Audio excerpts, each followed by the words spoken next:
Muito bem, vamos para, então, a última exposição, lembrando que depois nós teremos o debate e as perguntas do público, ok? Agora a professora Sandra Farsky falará sobre cigarro eletrônico.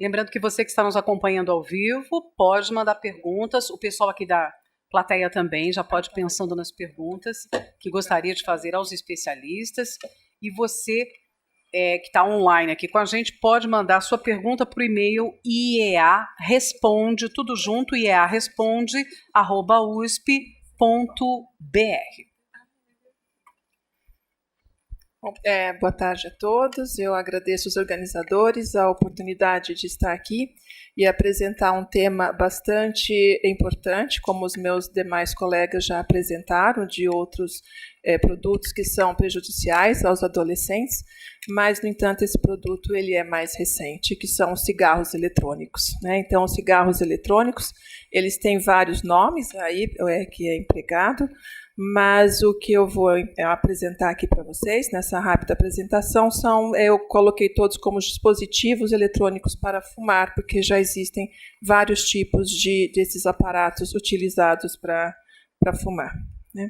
Então, os cigarros eletrônicos, eles datam de longa data, desde 1963, já há descrições de patente nos Estados Unidos para se desenvolver a nicotina em forma de aerosol, mas as tentativas não foram produtivas porque não se desenvolveu uma tecnologia adequada para que a nicotina fosse bem vaporizada e fosse bem inalada.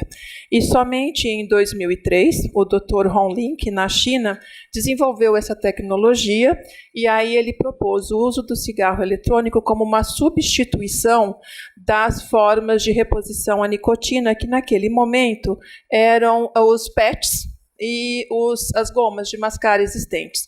Só que essas estratégias, elas permitem uma liberação contínua da nicotina e não uma liberação impulso. E é bastante conhecido que a liberação impulso de nicotina, durante a tragada, ela mimetiza melhor a sensação a sensação de prazer do cigarro. Então, foi a essa proposta do Dr. Hong Lin que começou a fabricar esse produto na China. Então, fazendo de uma história longa bastante curta, nesse período, esses produtos começaram a ser comercializados pela internet, aí alcançou o mundo, e em 2013 a Imperial Tobacco Group comprou a patente do grupo chinês, e aí começou-se a produzir esses dispositivos eletrônicos. E o que nós temos hoje, a realidade, é uma grande diversidade de dispositivos eletrônicos para fumar. Os cigarros eletrônicos nada mais são do que uma lâmpada composta de uma lâmpada de LED que sinaliza quando o dispositivo já está aquecido, ou seja, quando a bateria já está pronta, né? Essa bateria ligada a um sensor e um atomizador que vai fazer com que a substância que esteja dentro do cartucho ela seja aquecida e seja, então, vaporizada para inalação pelo usuário. Então, nós já estamos na 4ª geração de dispositivos eletrônicos para fumar.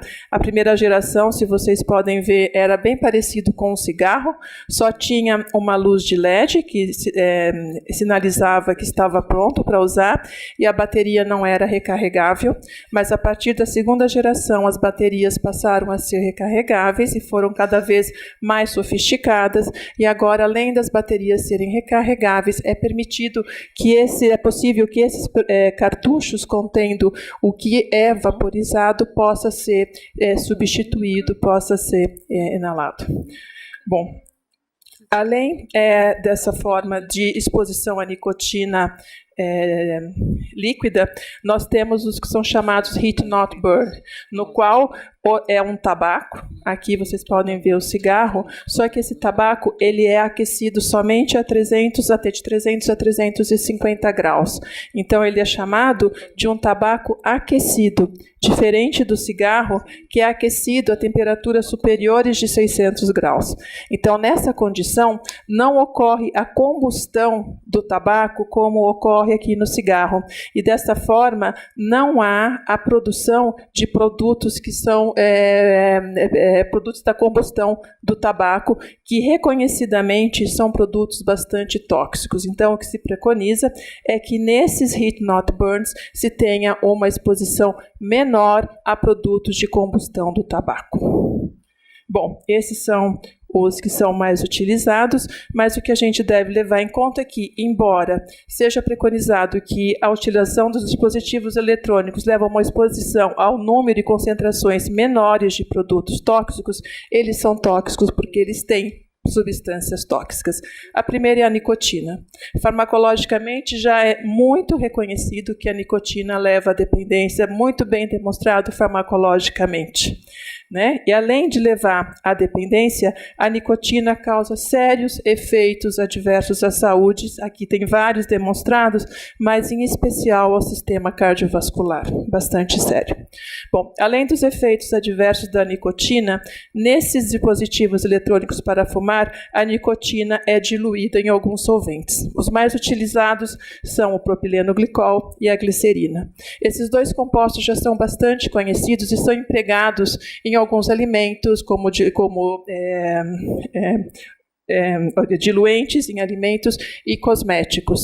Só que eles são seguros quando utilizados para alimentação e para aplicação na pele, não quando eles são aquecidos e quando são inalados. Isso causa uma diferença imensa, porque uma vez aquecidos, eles geram produtos não conhecidos.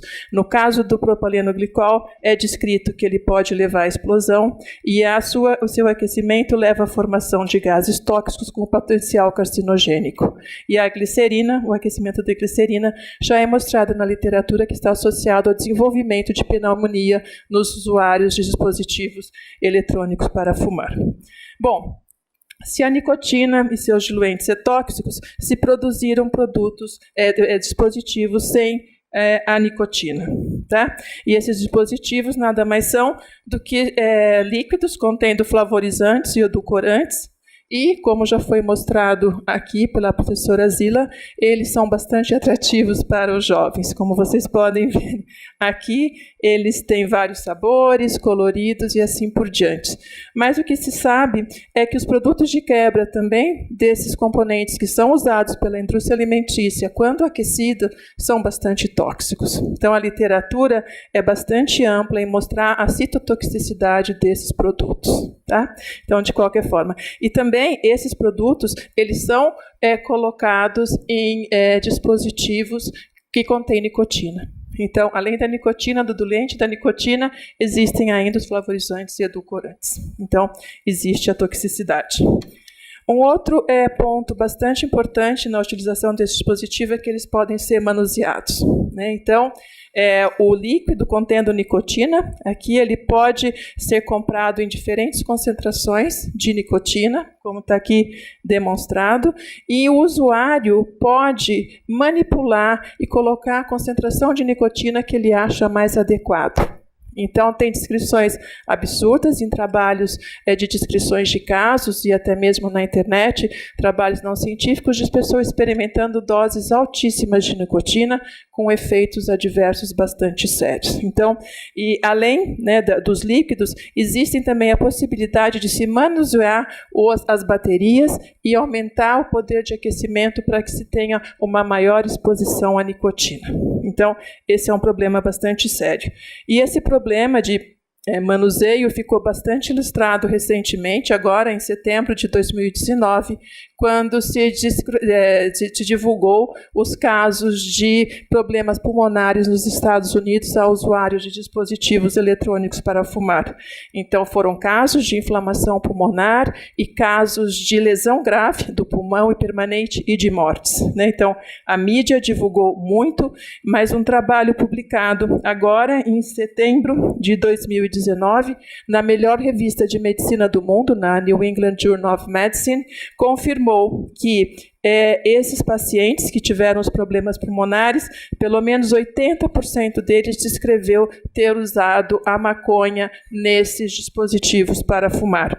E acredita-se que o diluente utilizado para dissolver a maconha com acetato de vitamina A e seja o responsável pelos acidentes, pelos problemas pulmonares ocorridos, né?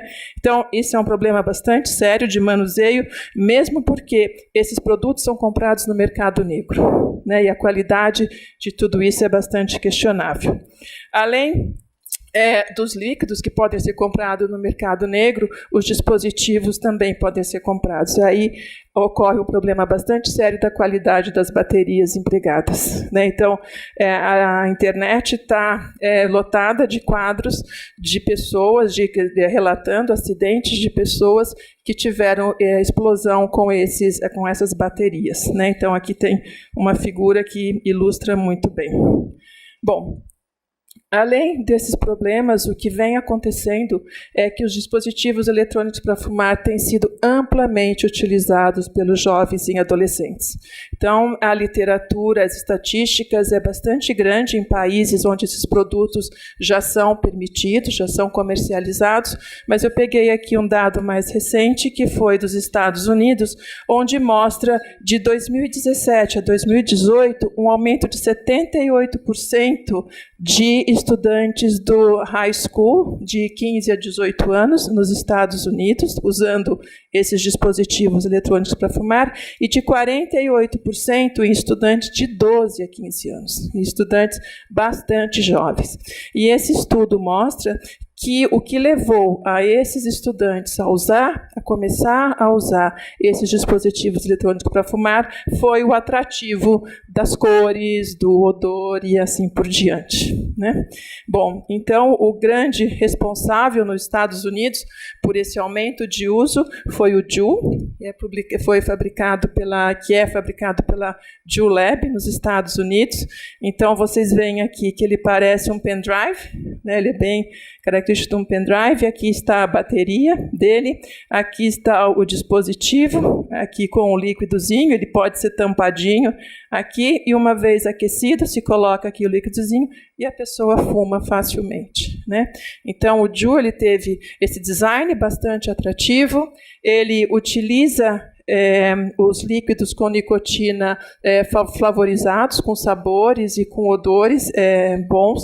É um dispositivo pequeno no qual os estudantes podem facilmente esconder dos pais e dos professores, né? Eles podem facilmente recarregar no computador, tem uma saída USB, então tudo facilitou o uso, né? Então isso é bastante sério. E agora, olha aqui, o grave é que esses componentes aqui contendo o líquido com nicotina, eles podem ser embalados separadamente para a conveniência do cliente para reabastecer.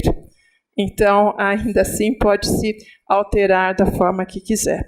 Então, é muito preocupante, de fato. E ainda, no estudo dos Estados Unidos, eles mostram que de 2017 para 2018, esse hábito de usar o cigarro, esses dispositivos eletrônicos para fumar, levou a um aumento de incidência de jovens que consumiram tabaco, qualquer tipo de tabaco. Então, isso significa que o uso desse cigarro eletrônico favorece o vício ao tabaco. Isso é bastante preocupante, porque, como já foi falado aqui pelos que me antecederam, a formação dos tecidos ainda nos adolescentes e jovens é bastante importante, é bastante plástico mesmo do sistema nervoso central, a professora Zila já falou. Então, a gente sabe que o hábito de fumar no sistema central de jovens, ele leva a um desenvolvimento incompleto do sistema nervoso central, faz alterações consequentes ao comportamento, então eles ficam mais agressivos e leva a uma porta de entrada para outras drogas. Então, isso é bastante importante. Bom, eu peguei os dados dos Estados Unidos para ilustrar essa problemática para vocês, e porque no Brasil ainda a gente não tem dados confiáveis que possam ser apresentados. Mas todos nós que convivemos com jovens nos seus ambientes que circulam, sabemos que eles estão usando esses dispositivos eletrônicos para fumar, mesmo que no Brasil a comercialização, a propaganda dele seja proibida. Em 2009, a Anvisa proibiu qualquer tipo de comercialização e de propaganda dos mesmos, porque não se existia ainda ensaios toxicológicos que comprovassem que o uso desses dispositivos teria benefício para a substituição do tabaco. Tá?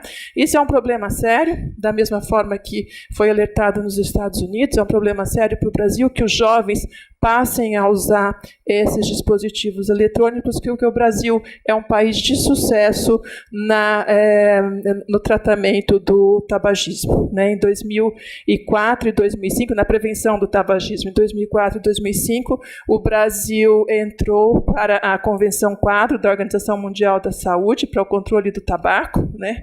Aqui pelo CONSIC, no Brasil, e o Brasil, inclusive, foi premiado recentemente por ter feito um trabalho excelente junto a essa Convenção Quadro, e esse trabalho excelente nós tivemos a queda acentuada na prevalência do tabagismo em adultos. Em 2014, o decréscimo de fumantes foi de 15,6% para 10,8% na população, em 2018 foi para 9%, e o importante é que caiu muito o emprego de tabaco nos adolescentes de 13 a 15 anos. Então, essa é uma problemática bastante séria no mundo e aqui no Brasil também. Né? A Anvisa tem feito chamadas públicas para se discutir o uso dos dispositivos eletrônicos para fumar, mas com um dispositivo para redução de danos, não para discutir o emprego em adolescentes, como essa breve exposição que eu fiz aqui para vocês. Então, senhor senador, o que a gente pede é que hajam medidas, de fato, de esclarecimento emergencial da sociedade sobre a toxicidade dos dispositivos eletrônicos para fumar entre jovens e adolescentes e que medidas públicas possam ser tomadas para que se chegue a esse objetivo. Obrigada.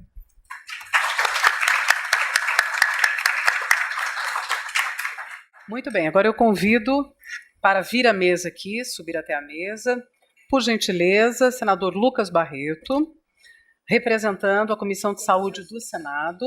Convido também a doutora Érica Sil, que é biomédica, coordenadora do Centro de Informações sobre Álcool e Saúde, pesquisadora do Núcleo de Epidemiologia Psiquiátrica, do IPQ da Faculdade de Medicina. Ela é membro do grupo de estudos do Dr. Arthur Guerra, muito obrigada. E o Dr. Maurício de Souza Lima, ibiatra da Unidade de Adolescentes do HC, vice-presidente do Departamento de Adolescência da Sociedade de Pediatria de São Paulo. Agora nós vamos promover um debate entre os nossos especialistas.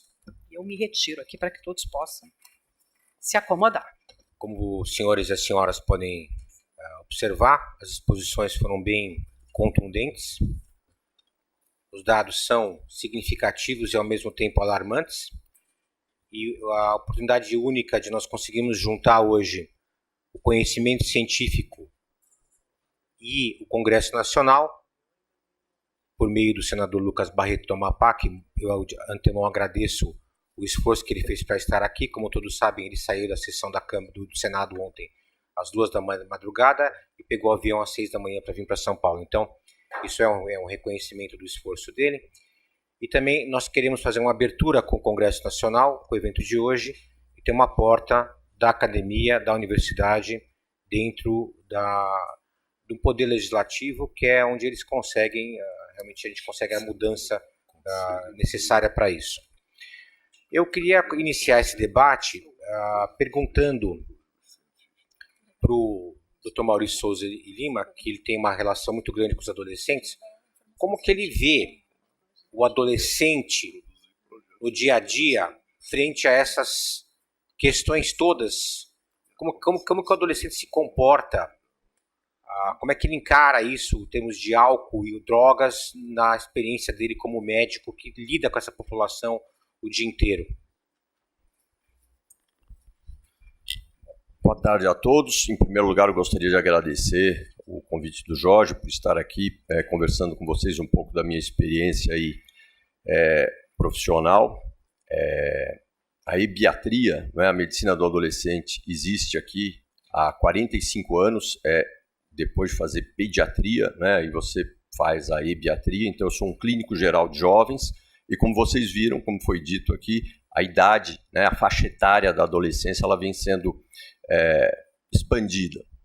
E com isso eu acabo acompanhando muitos pacientes que começam comigo, às vezes, com 10, 11, 12 anos de idade, e hoje estão aí com 24, tem até alguns mais velhos que continuam indo. Então eu tenho algumas trajetórias que eu vi ao longo desses anos todos, acompanhando os adolescentes.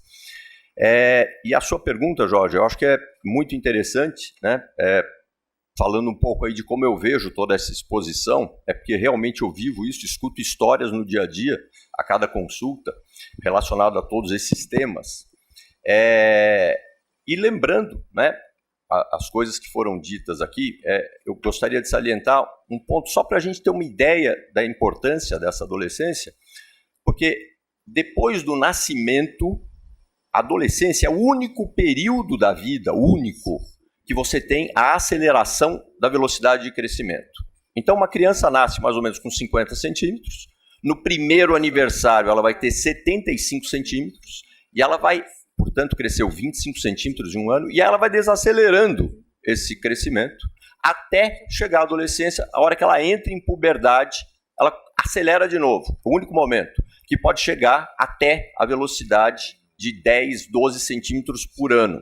Então, só isso eu acho que já mostra como é especial esse período, né, do desenvolvimento. Somado a isso, algumas características que são colocadas desde a Grécia Antiga, que os adolescentes não respeitam os mais velhos.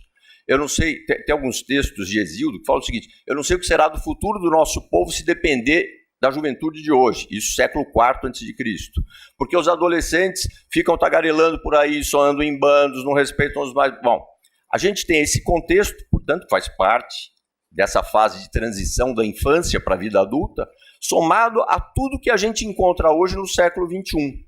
E o que eu costumo ressaltar é a informação e a velocidade como eles recebem essa informação, muitas vezes com uma qualidade bastante deficiente. E eles acreditam nisso. Por quê? Indo, então, para a sua pergunta, duas características eu acho que são muito importantes nesse contexto. Uma é a onipotência. Eles acham, sim, que eles sabem de tudo, né? Desde a previsão do tempo que está marcando que vai chover, que vai esfriar, e eles não levam casaco, porque eles acham que não vai. Até o sentimento realmente de invulnerabilidade. Não, comigo não vai acontecer. O quê? Tudo, né? Tudo que foi dito aqui. Ele acha que pode tomar 3, 4 shots de vodka, por exemplo, 5 shots de vodka, que ele não vai ficar bêbado. Ele acha que ele pode ter uma relação sexual sem usar o preservativo, porque ele não vai engravidar ou não vai pegar uma doença sexualmente transmissível, porque ele conhece o parceiro, conhece a parceira. Então, esse sentimento de invulnerabilidade somado à onipotência, nessa fase, que a gente sabe que os hormônios estão aí em erupção, além disso, todo o sistema nervoso ainda em formação, como a gente viu aqui, acaba causando, sim, essa mistura explosiva que a gente está percebendo. E eu observo no meu dia a dia um aumento muito grande de todas essas substâncias que foram vistas aqui, mas eles não têm ideia do risco. Eu acho que esse é o principal ponto, né? A gente tentar fazer com que eles pensem, aí, Jorge, no caso, o risco que eles não veem, né, que eles não têm noção.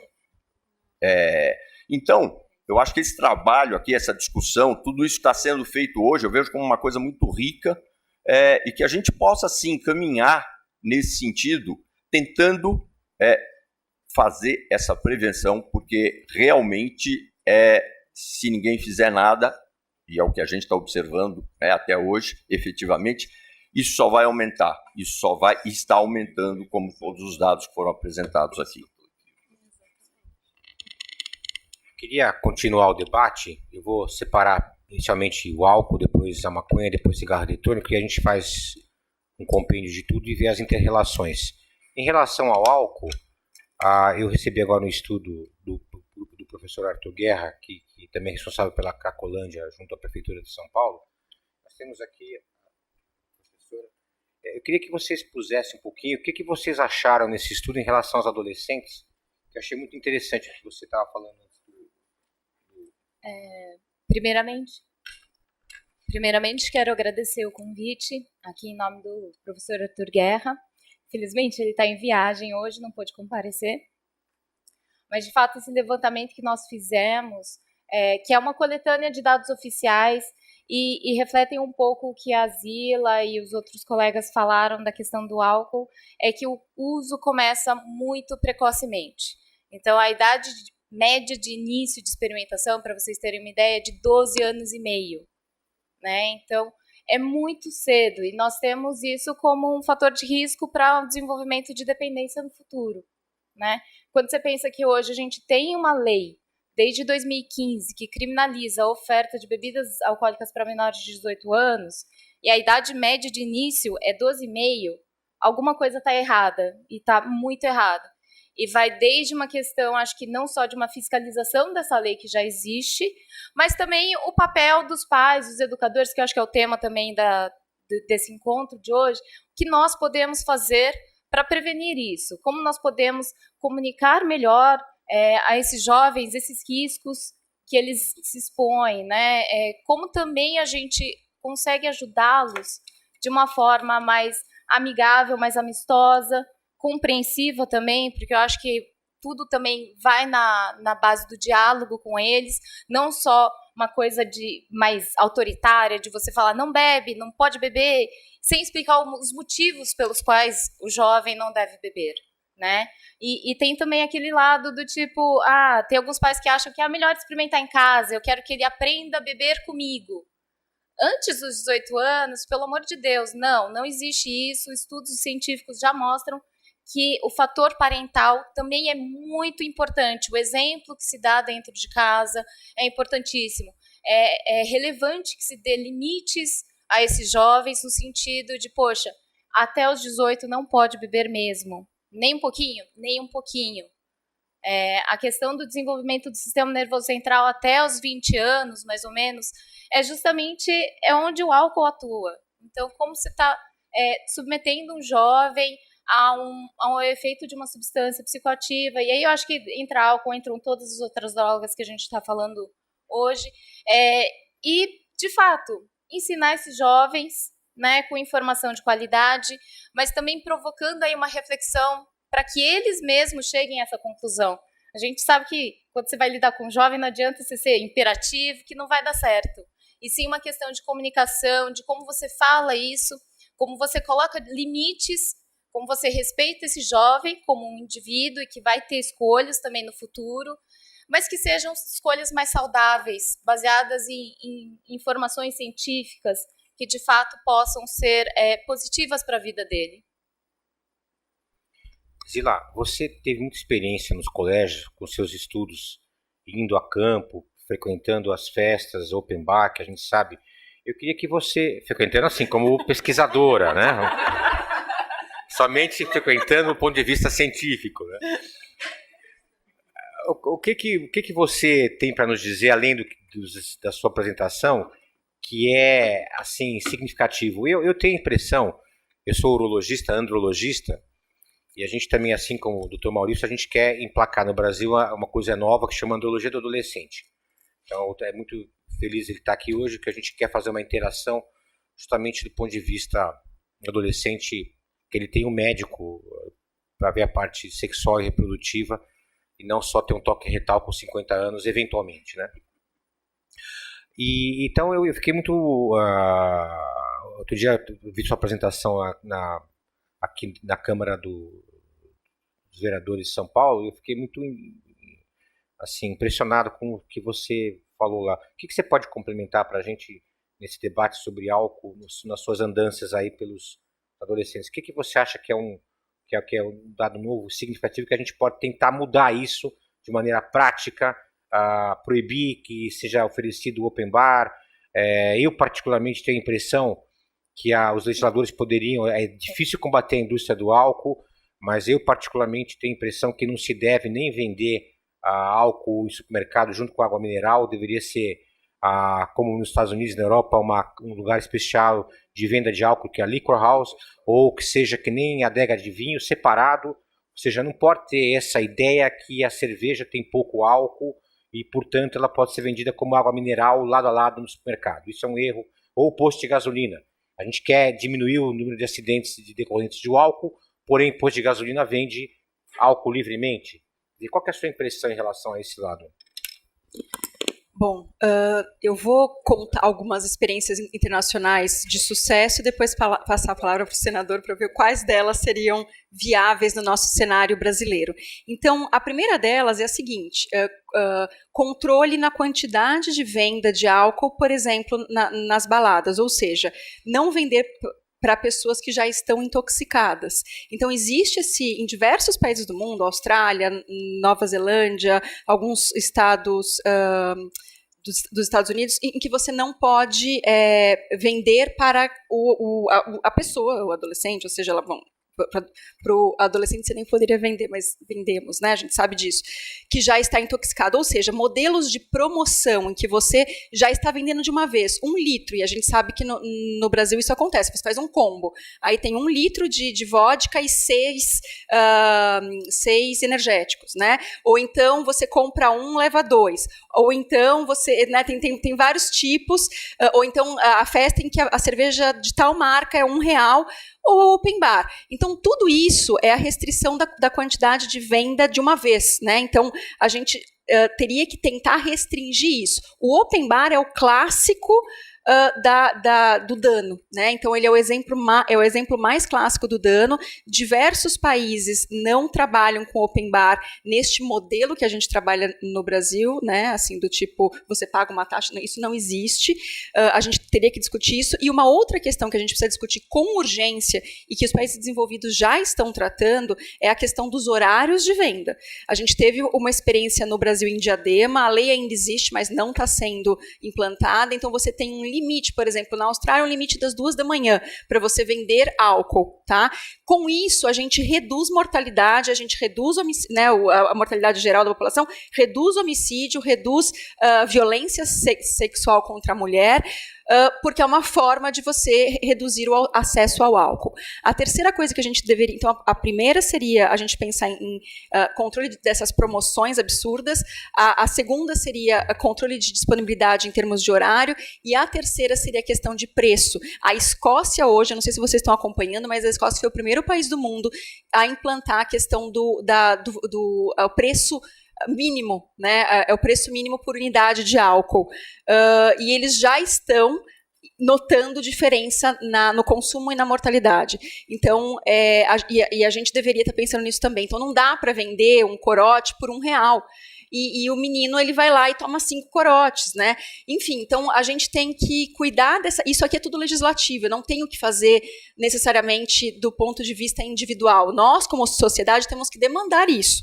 Temos que mostrar o dado científico, a evidência internacional de sucesso para que o legislativo opere em cima disso. Escreva projetos de lei, vote esses projetos de lei. Vai ser difícil? Vai ser muito difícil, porque a gente está trabalhando com álcool, que é a droga mais aceita e a droga que faz parte do dia a dia da sociedade. Mas é a droga que mais mata, e mais do que isso, a gente está lidando com a indústria do álcool, que ela hoje é mais forte do que era a indústria do tabaco na época em que a gente passou a lei ela, do ponto de vista financeiro, é muito maior do que era a indústria do tabaco na época que a gente passou as leis de tabaco. Então, a gente o inimigo mora ao lado, né? E a gente tem uma sociedade ainda muito permissiva. Então, precisamos do legislativo, precisamos das escolas e das famílias, obviamente.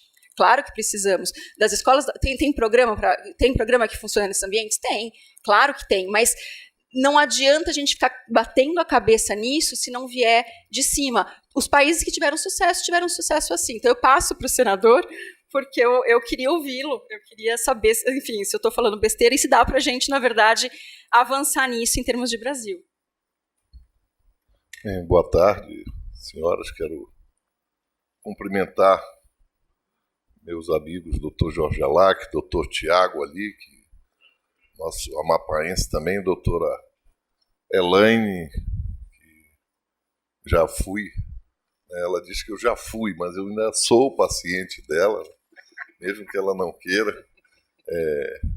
Cumprimentar a professora Zila Sanches, a professora Sandra, doutora Sandra, dizer que eu fiquei muito feliz de ser convidado para esse evento, porque a gente tem observado que há agora no Senado uma discussão sobre a legalização da maconha para fins recreativos e também para produção de maconha, plantação de maconha em residência para produzir o canabidiol. Então, já conversei com o Dr. Alac sobre isso, né? A gente tem que achar um meio para que essas pessoas possam ter, só aqui fazendo uma retrospectiva do que está acontecendo, né?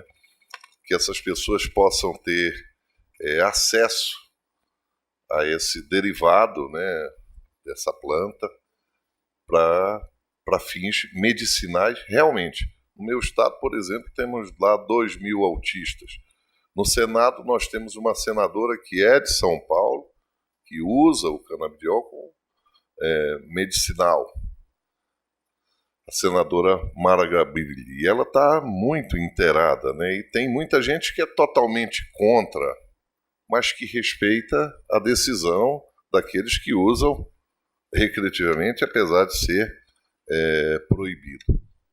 Então, no caso do seu específico, do álcool, né, das bebidas, é muito complexo. Como se falou, no meu estado, Amapá, as bebidas quentes, que a gente chama vodka, uísque, todos pagam 30% de imposto. O governo aumentou o imposto, o governo do estado, para impedir o consumo, para ficar alto. Piorou. Por quê? Porque com o imposto alto, facilitou aqueles que querem sonegar impostos. Aí 30%. O que é que dá lucro de 30% hoje? As bebidas quentes. Aí todo mundo começou a trazer e vender mais baixo. O consumo explodiu. Belém teve um exemplo com a cerveja. O imposto da cerveja era 25%. Eles baixaram para 7%, o imposto triplicou. Por quê? Porque ninguém se arrisca a contrabandear, né, a cerveja ou sonegar o imposto, porque não compensa. Então, tudo isso está sendo discutido, né? Eu penso que essa legislação do álcool, no meu estado, por exemplo, no Amapá, lá no norte, nós temos uma outra cultura. As festas lá começam 1h da manhã, meia-noite, e amanhece o dia. Então, o horário, lá já tentaram impor esse horário. Tem uma lei específica lá da Câmara de Vereadores, mas não tem jeito. De manhã está todo mundo ainda nas ruas. Você vai passando nos bares, está todo mundo ainda conversando. Está começando a noite para eles no dia amanhecendo, né? Então, a legislação ela tem que partir do nível federal para abrir para os estados a possibilidade de ter o acesso a esse conhecimento, desse debate, que eu acho que é o grande legado desse debate, o conhecimento dos cientistas aqui, dos estudos que são feitos, que a gente possa levar através do Senado para o Brasil todo, via TV Senado. A gente levar para o Brasil todo e trazer também, unir, criar, eu aqui proponho, criarmos um conselho, né, de cientistas, assim como tem o Conselho Editorial do Senado, criarmos lá no Senado, para a Comissão de Saúde, para o Senado Federal, um conselho de cientistas para produzir, junto com a equipe do Senado, essa legislação tão específica, que, na verdade, ela objetiva orientar pais e os próprios jovens, né, que não têm o conhecimento dos malefícios das drogas, da maconha, do álcool, e principalmente aí da última moda, né, que é o cigarro eletrônico. Hoje, o fumante do cigarro tradicional, ele já tem vergonha de fumar, né? Ninguém quer fumar, não. A sociedade está ali distante, né, de quem fuma. Nossa, você é fumante. Mas o cigarro eletrônico virou moda, é bonito, é a moda. Então, o cigarro tradicional saiu de moda e a moda hoje é o cigarro eletrônico, que se fuma tudo lá dentro, infelizmente. Então, vim aqui para dizer que vocês podem contar comigo. Vamos também, vou convidá-los, o Senado vai convidar, e eu trago aqui a palavra do presidente Davi, que não pôde estar, que é do nosso estado, do Amapá também, né? É amigo de Jorge Alac, é amigo de Tiago, e ele me deu a palavra, pediu 1000 perdões, porque tem um evento lá com o ministro que teve que ir ao Amapá, e veio o Lucas para cá, e ele foi lá, né? Mas fica o compromisso dele de que o Senado, na Comissão de Saúde, nós faremos um debate bem amplo, com mais cientistas, com quem vocês queiram convidar, e o Senado será dará esse pontapé inicial para que o Brasil saiba do trabalho dos senhores, do trabalho em prol da nossa juventude, dos nossos jovens, tá? Então, contem comigo. Eu agradeço as palavras do senador Lucas Barreto e do Davi Alcolumbre, que a gente sabe que está de coração aqui, está nos apoiando. Nós vamos sim aceitar a proposta do Senado Federal e vamos, a partir de agora, estabelecer um núcleo de pessoas cientistas, a partir daqui do Instituto de Estudos Avançados da USP, e fazer uma junção com o Senado Federal, começar a debater esse assunto da questão do álcool, droga, cigarro eletrônico, bem como outras questões que abordam a saúde do homem no Brasil, como a questão da andrologia, a questão de tecnologias emergentes, como reprodução assistida e outras, no âmbito de regulamentação dessas tecnologias no Brasil. Em relação ao álcool, eu queria perguntar, ainda no tema álcool, para os pesquisadores, doutora Zilay, o pessoal do Arthur Guerra, em relação ao que muita gente pergunta se o álcool realmente é uma ponte para outras drogas. O que o doutor Maurício acha, o que a mesa acha sobre essa colocação muito comum, se o álcool realmente ele abre uma porta para o uso de outras drogas, em particular a maconha. Qual que é a opinião de todos aqui? Eu queria saber, para que o público tenha uma ideia. Na verdade, eu nem vou falar em termos de opinião, mas em termos de evidência epidemiológica, tá? Então, o que a gente tem de evidência epidemiológica hoje para o Brasil? A maconha, ela vem, em termos de escalada de consumo, todas as drogas lícitas vêm antes da maconha. Então, a gente tem o álcool, o tabaco como as primeiras drogas. Aí a gente tem inalantes como uma droga de transição para a maconha, tá? Isso não quer dizer que todos os usuários de álcool vão se transformar em usuários de maconha, de maneira nenhuma. Só quer dizer que, entre os usuários de maconha, eu tenho a maior parte deles que iniciou antes com essas outras drogas. Dificilmente alguém inicia com a maconha, tá? Mas então essa relação é sempre olhando da maconha para trás e não do álcool para frente, porque é claro, quem já bebeu tem mais chance de utilizar outras drogas, mas não é todo mundo que bebeu que vai utilizar outras drogas, incluindo a maconha. Eu queria complementar, né, você colocou as evidências epidemiológicas, e realmente o que a gente observa são muitos pais que não têm esse conhecimento, inclusive as bebidas aí de entrada nesse mundo, e aí a gente tem as várias, né, que foram mostradas aqui, Skol Beats, você tem Ascov Flavors, tem uma que tem até uma água de coco ali, está no rótulo, né, parece uma coisa até mais fit, até mais saudável quando você vê, e a propaganda que está na internet é exatamente essa, é baratinha e docinha do jeito que a gente gosta, né?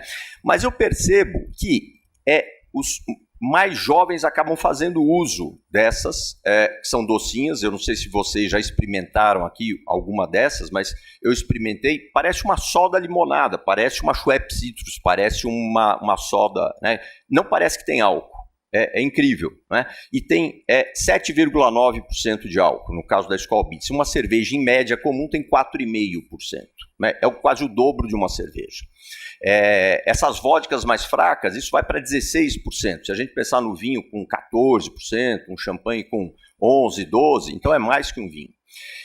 E eu percebo que os jovens acabam usando isso numa fase inicial, mas alguém que é um pouquinho mais velho e faz parte desse grupo, porque uma outra coisa interessante o seu filho faz parte de que grupo? é dos populares, dos nerds, né? E se ele caiu nesse grupo, ele vai fazer uso, mas é interessante que o uso é restrito aos 14, 15 anos. Por quê? Porque alguém de 15 acha muito, a expressão que eles usam é muito juvena, né? Muito juvenil, você tomar isso. Não, eu já tenho 15 anos, eu posso tomar uma vodka com 40% de álcool, né? E não mais essas. Então, essas servem sim para esse pontapé inicial. E o mais interessante é que muitos pais acabam permitindo o tal do esquenta antes da festa, porque hoje você tem a festa, né? Antes da festa você tem o esquenta, depois da festa você tem o after na casa de alguém, dependendo da idade, né? Isso aí acaba por volta das 9 horas da manhã, 10 horas da manhã, né? Então não é só lá, senador,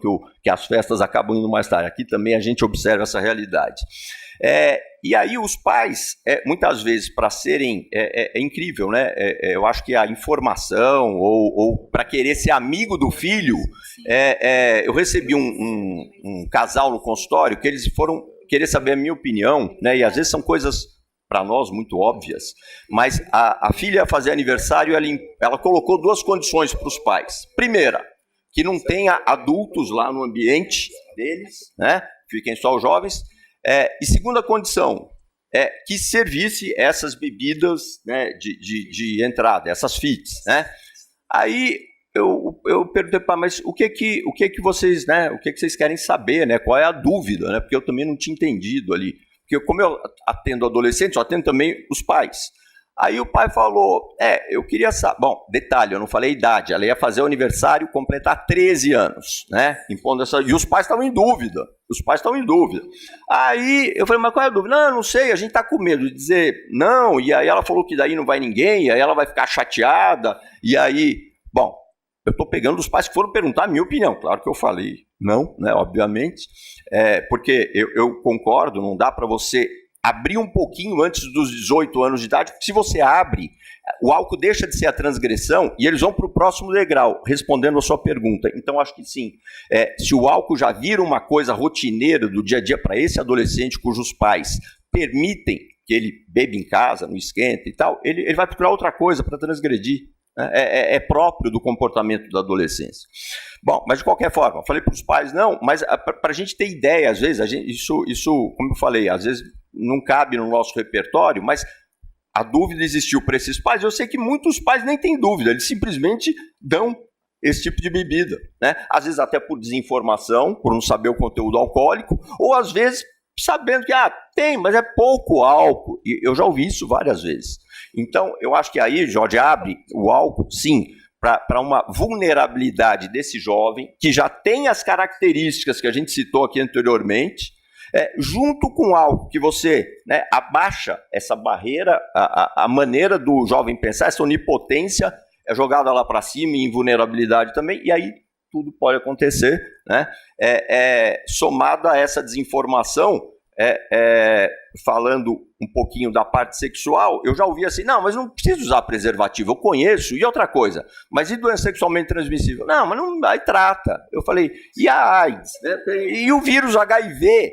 Eu já ouvi de um jovem assim, não, mas aí é só tomar o coquetel dos remédios e tá tudo certo, fica... Quer dizer, eu acho que a palavra é essa, né? É desesperador, às vezes, ouvir alguma coisa nesse sentido por todas as características que a gente vê do jovem. Eu só complementar, doutor, como lidar com esse consumo de álcool e os Red Bulls da vida, ou seja, um estimulante e um depressivo. Aí, como podemos orientar? Aí é muito interessante, senador. Por quê? Porque qualquer festa hoje, qualquer balada que se vá, se o jovem tem tem lá 11, 12 anos de idade, como o energético pode ser vendido, né? Então, é interessante o seguinte, a pessoa vai para a festa, mas ela acha que ela precisa tomar alguma coisa. Então, os mais jovens, eles não vão beber nada alcoólico, não pode vender ali naquele lugar que tem 11, 12 anos, mas naquela festinha vai ter o energético. Então, ele acha que ele precisa de um aditivo, né? Esse é o primeiro ponto. E o segundo ponto é a mistura. Saiu no Journal of Cardiology, acho que desse ano aqui, agora tem uns 2 meses, uma pesquisa falando do energético e a possibilidade de você ter uma arritmia cardíaca. Tem lá o tal do eletrocardiograma. No eletrocardiograma, existe, né, naquele traçado ali, existe um intervalo que chama intervalo QT. Você tem um aumento desse intervalo QT que predispõe à arritmia cardíaca pelo uso de energético. Mas o uso é assim, é um uso excessivo, não é uma lata, né? O estudo foi feito com 4 latinhas de energético. Aí falam, não, mas 4 latinhas é demais. Só que eu recebo, às vezes, telefonema no domingo, na segunda-feira, de paciente, falando assim, doutor Maurício, olha, eu estou tendo tremedeira, meu coração tá batendo aqui na garganta. Eu falo, você foi para a balada? Fui. Você tomou energético? Falei, tomei, junto com álcool, Quantas latinhas você acha que você tomou? Umas 8, 10. Não, mas eles falam isso, não sabe? Como é usual. Porque a hora que você compra o camarote, a mesa na balada, já vem com a garrafa de vodka e com os energéticos no balde. É a combinação, é o combo. Já vende com isso. E lembrando que o álcool é um depressor do sistema nervoso e o energético é um estimulante do sistema nervoso. Então você está juntando no corpo 2 substâncias, né, que têm movimentos aí opostos, fisiologicamente falando. O que é, sim, um grande risco, né, uma grande preocupação. Eu queria aproveitar o momento para abrir para o público. A doutora Roxane tem para a gente poder discutir mais abertamente. Pode ir, Roxane. Ok, a gente vai abrir as perguntas. Já tem perguntas? Sim, eu já tenho perguntas aqui. Me pareceu que a Érica gostaria de fazer algum comentário antes da gente abrir para o pessoal. Podem preparar as perguntas, tá, pessoal? A gente já vai aí. Só complementando a questão de álcool e energéticos, que realmente é muito prevalente, é frequente entre os jovens, e acho que é interessante, né, a questão de você ter uma droga depressora e uma estimulante ao mesmo tempo, né, e tem uma analogia que a gente acaba usando, né, você está pisando no freio e no acelerador ao mesmo tempo, né, não é que uma vai bloquear a outra. E um dos perigos que tem dessa combinação é justamente o álcool, ele vai prejudicar o julgamento daquele jovem, né? Então ele já vai perder a noção do quanto que ele já bebeu, o quanto que ele queria beber, o quanto que ele pode beber. E a questão do energético, de você estar lá com uma droga estimulante e fazer esse jovem, entre aspas, durar mais, né? Então é um perigo mesmo que precisa ser alertado. Além da combinação de álcool com energéticos, entra aí também essa escalada do uso de drogas, né? É o uso combinado de álcool com outras substâncias, né? Que a gente sabe que o uso de maconha está aumentando também. É um outro alerta para ser feito. Ok. Lembrando que eles usam anabolizantes também. Eu vou colocar uma questão mais para frente, se me permitirem. Assim. Né? Senador, alguém? Eu vou colocar mais para frente uma questão que é sobre a rotulagem desses produtos. E porque está se discutindo rotulagem, isso é uma pergunta completamente minha, tá? Não tem nada a ver com a do público, é que eu estou dando o pitaco. Rotulagem de alimentos. Não se discute rotulagem de bebidas, né? Eu não vejo essa discussão, especialmente alcoólica, como disse o doutor Maurício. Isso é vendido como suco de fruta, não tem nenhuma restrição. E aqui a gente está falando muito do consumo. Aqui não é o adulto, ele bebe o que ele bem entende. A gente está falando do consumo para os jovens e adolescentes. Essa que é a questão. Quando ele ficar adulto e ele quiser fazer, eu vivo dizendo isso para minha filha, né? A hora que você quiser fazer o que você bem entende, espera fazer a maioridade, né? E aí você vai fazer. Mas eu queria, em algum momento, senador, colocar essa questão da rotulagem das bebidas, tá? Mas quem será a primeira a fazer pergunta? Por favor. Eu peço só que vocês sejam, né, curtinhos, diretos, para a gente poder ampliar as participações. Por favor.